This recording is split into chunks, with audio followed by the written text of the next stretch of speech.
Naku po, fans ni Bel Mariano, nag-react sa sinabi ng fans ni Janine Gutierrez.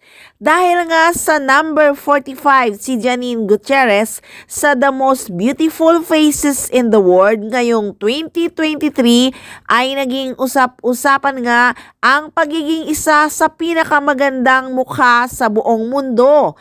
At take note, 3 taon na siya na napapahanay sa pinakamagandang mukha sa buong mundo. Kaya ang mga fans talaga ay proud na proud at masaya talaga sila para kay Janine Gutierrez. Kaya naman, kanya-kanya silang comments. Meron nagsabing, "Congrats Janine again. It was proven. You are the one of the beautiful faces in the world." At sabi pa ng isa, "Congratulations Janine. So proud of you. You are a natural beauty. No surgical enhancement. It's all in the genes. Very deserving to win. Not only gorgeous but super smart and sexy." Meron pa talagang nagsabi na hindi retokada kaya talagang deserve niya na maging isa sa pinakamagandang mukha sa buong mundo.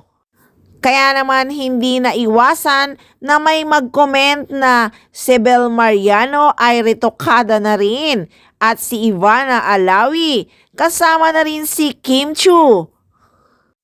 Siyempre, nag-react ang fans ni Bel Mariano. Bakit nasali si Bel Mariano dito? Pati si Kim Chiu ay nadamay na rin, retoke din daw, kaya comment ng mga Paunin fans, hindi pumapatol si Paolo Abilino sa retokada. Pero sabi ng isang fans ng Kim Pao, lapit na lapit daw talaga si Paolo Abilino kay Kim Chiu, sila na lang talaga ni Kim Chiu. Of course, Romes back ang Paunin fans. Magpapatalo ba naman? Bakit? Niligawan ba ang Kim mo ni Paolo Abilino? Inamin ba ni Paolo na gusto niya si Kim Chiu? Bago lahat may Paunin na. Sumikat ang Kim Pao dahil sa linlang. So lahat ng Kim Pao na linlang ni Paolo Abilino. But Paolo is always Janine forever. Very private ang relationship nila. Wait ka na lang kung magsasalita na si Paolo sa kung ano at sino ang may-ari ng kanyang puso. Hahaha, kaya nga ilusyonada talaga ang Kim Pao. Nananaginip ata, di pa gumising.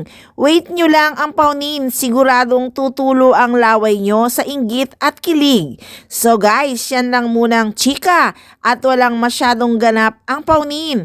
Wait pa tayo at wag magsawang mag-abang. Dito lang sa Maarteng Machika.